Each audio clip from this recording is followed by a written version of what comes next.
حضرت بصری رحمۃ اللہ علیہ کہتے ہیں، میں نے قرآن میں 90 جگہوں پر پڑھا کہ اللہ تعالیٰ نے ہر بندے کی تقدیر میں رزق لکھ دیا ہے اور اسے اس بات کی ضمانت دے دی ہے، اور میں نے قرآن شریف میں صرف ایک مقام پر پڑھا کہ شیطان تمہیں مفلسی سے ڈراتا ہے۔ ہم نے سچے رب کا 90 مقامات پر کیے ہوئے وعدے پر تو شک کیا،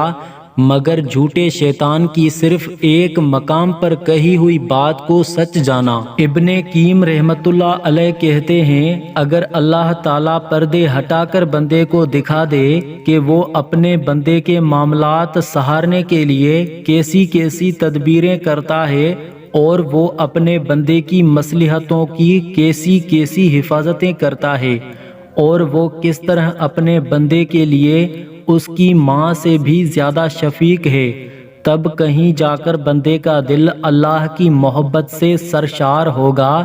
اور تب کہیں جا کر بندہ اپنا دل اللہ کے لیے قربان کرنے پر کمر بستہ ہوگا۔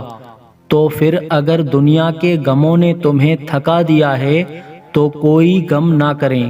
ہو سکتا ہے اللہ تمہاری دعاؤں کی آواز سننے کا خواہاں ہو، تو پھر رکھیے سر کو سجدے میں اور کہہ دیجئے جو کچھ دل میں ہے، اور بھول جائیے سب غموں کو اور مصیبتوں کو،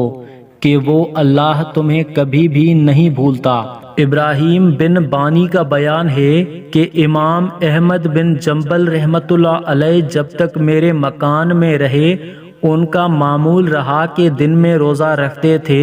افطار میں جلدی کرتے تھے، اور عشاء کے بعد نفل پڑھ کر تھوڑا سو جاتے، اس کے بعد اٹھ کر وضو کرتے اور رات بھر نماز میں مشغول رہتے۔ خدا حافظ۔